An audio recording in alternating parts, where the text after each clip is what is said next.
In the last few years, we've discovered quite a lot of different exoplanets, with some of them extremely close to their parent stars. So close, as a matter of fact, that the scientists suspect some of these planets are stretched into unusual shapes, in some sense resembling an egg or a rugby ball. And although for the most part this was just a theory up until this point, in this particular paper the scientists have finally confirmed that the most likely candidate for this unusual shape, the planet known as WASP-103b, indeed seems to be egg-shaped. And they've been able to officially confirm it using one of the ESA's telescopes known as Cheops. Hello wonderful person, this is Anton, and today we're going to discuss this paper that, as always, you can find in the description below, that officially confirms that some planets, the ones that are really close to their parent stars, are dramatically influenced by the tidal forces to the point where they do indeed transform their shape. But more importantly, some unusual discoveries come from the star system, with some unusual mysteries that the scientists currently cannot explain. But let's start with the basics. So, we all know about tides. So basically, because of the gravity, or the objects pulling on each other, there's usually some sort of a deformation that sometimes is more visible than other times. For example, on planet Earth, most of our tides are usually caused by the moon, with certain other tides caused by the sun as well. But the tides on Earth are nothing in comparison to some of the other objects in some other star systems that are usually much closer to their parent stars. So there is at least one such system that the scientists have actually been really curious about. It's a system known as WASP-103.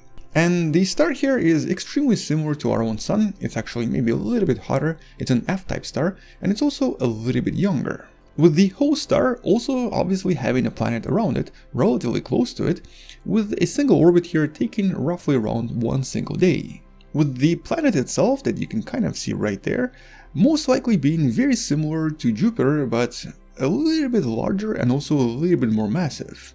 And one of the main reasons the scientists have always been sort of wondering about this planet is its unusual structure, or actually its unusual size, in comparison to some of the other similar objects.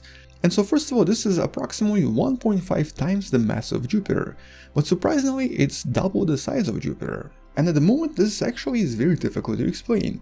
For some reason this planet seems to be a little bit larger than it should be, or basically it's sort of inflated.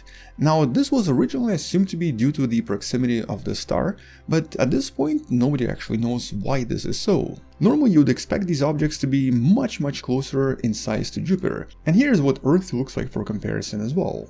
And because of the proximity of this planet to its parent star, this particular exoplanet always had the highest chance of having the deformation signature, or basically being not spherical. And that's because it's actually really large, and because the star itself is also really close to it. As a matter of fact, the planet is only about 10% the size of the star itself. And as you can see from this image made by the European Space Agency, and also as you can see from this simulation, the planet definitely seems to be extremely close to its parent star. And theoretically, the proximity here would suggest that the planet experiences tremendously powerful tidal effects, so powerful that the planet would be stretched into an egg shape, possibly even more egg shaped than simulated here. But because this planet is also very far away from us, over 1200 light years away, it's been kind of difficult for a lot of previous telescopes like Hubble telescope to actually identify these patterns in order to establish its true shape. So up until this point, all of this was extremely theoretical and not physically proven just yet. But the scientists behind this paper managed to collect enough data from several telescopes to finally prove all of this. And specifically, they've used several transits from Hubble telescope and Spitzer telescope, but more importantly, from one of the cheaper telescopes that's currently operational and that's currently orbiting planet Earth, the telescope you see right here known as Cheops, characterizing the exoplanet's satellite. And this is actually a really interesting project. First of all, it was relatively cheap when it comes to space telescopes. The total cost here was approximately 50 million euros. This telescope was only launched a couple of years ago and only started operating in 2020, but has already made some major discoveries, including discovering several planets in the system known as TOI 178. And since this is a relatively small telescope, it's roughly around 1.5 meters in every direction, with the mirror itself only being approximately 30 centimeters, a lot of the discoveries it's been making so far are somewhat impressive. But more importantly, what exactly is this telescope for? Well, its main purpose is to actually try to determine sizes of various planets that have already been discovered using other methods. And specifically here we're talking about planets like the ones discovered using the radial velocity method, where we only know their mass. By only knowing their mass, we are unfortunately unable to determine anything else about these planets, specifically their composition, their density and so on, and normally we only assume that these are gas planets. But by using this particular telescope, the scientists can now also try to measure a very precise size of the planet. And by knowing the size and the mass of the planet, they can then start to make assumptions about its density, its composition, and possibly a lot of other properties, including what it could be made out of. That's normally determined by looking at the actual light passing through the planet's atmosphere and then by seeing what sort of elements are visible there. And this particular telescope is surprisingly accurate and surprisingly precise in its measurements, able to see some planets that a lot of other telescopes usually don't even notice. And so in order to prove that some planets are indeed tidally disrupted and have unusual shapes, the scientists in this paper decided to focus on that one planet that everyone always assumed to be egg-shaped. And by combining 12 different observations from Cheops along with the models they created in order to see what a lot of these passages would look like if this planet was slightly deformed, they've officially confirmed that this planet is indeed extremely stretched, and for the most part also seems to be very flexible. In other words, it's not rigid like a typical rocky planet. And this is of course something we would expect from a typical gas giant like Jupiter or Saturn. In this case, it's assumed that there's probably some sort of an atmosphere, some sort of a fluid layer on the inside, and most likely some sort of a solid core as well. As a matter of fact, in this paper, the scientists have even gone as far as calculating what's known as the Love number, the number that's usually used in astronomy to determine the rigidity of a typical object. And the higher the number, the more flexible or not rigid the object is.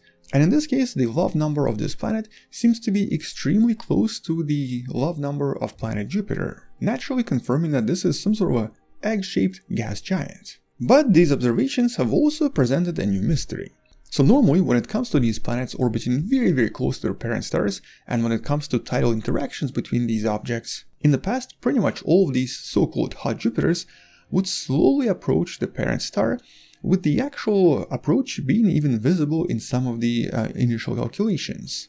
In other words, over time a lot of these planets come closer and closer to the parent star and would most likely eventually fall apart, forming some sort of a ring around the star, which slowly makes its way and falls into the star itself. Now that particular part has never been observed before, but that's kind of assumed theoretically. But the mystery with this planet is that, first of all, it's already basically at its limit right before it falls apart completely. So basically it's at the limit of its tidal disruption. But when observing the orbital parameters and changes of this planet, the scientists determined that not only is it not moving closer to the star, for some reason it's slowly moving away from the star. Now it hasn't been confirmed just yet, but these initial observations suggest that something else is happening in the star system, with one potential explanation possibly being another star somewhere in the vicinity. A star that you see sort of present possibly right here. And if there is a partner star, it could maybe pull on the planet and slowly cause it to move farther and farther away from the parent star. But then there are other questions. First of all, how exactly did this planet end up here originally, and why didn't it fall apart yet?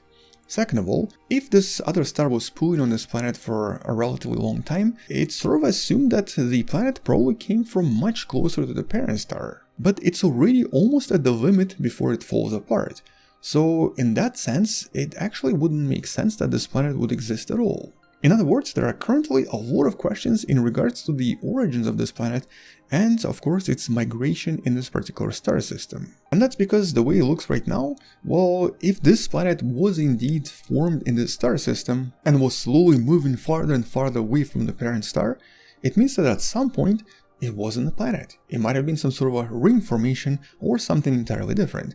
But that's obviously not how we believe planets are formed, and so a new mystery for the scientists to figure out in some of the future papers. For now, it's actually a pretty cool confirmation of a known theory, and definitely a really cool analysis using one of the most interesting telescopes, whose main purpose is to identify more properties of various planets already discovered by other telescopes.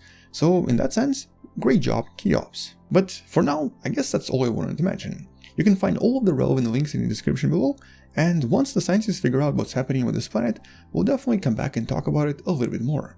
Until then, well, looks like we've identified and confirmed that some planets are indeed tidally disrupted and have very unusual shapes. Thank you for watching, subscribe if you still haven't, share this with someone who loves learning about space and sciences, and maybe come back tomorrow to learn something else. Maybe support this channel on Patreon by joining the channel membership, or by buying the Wonderful Person t-shirt you can find in the description. Stay wonderful, I'll see you tomorrow, and as always, bye bye.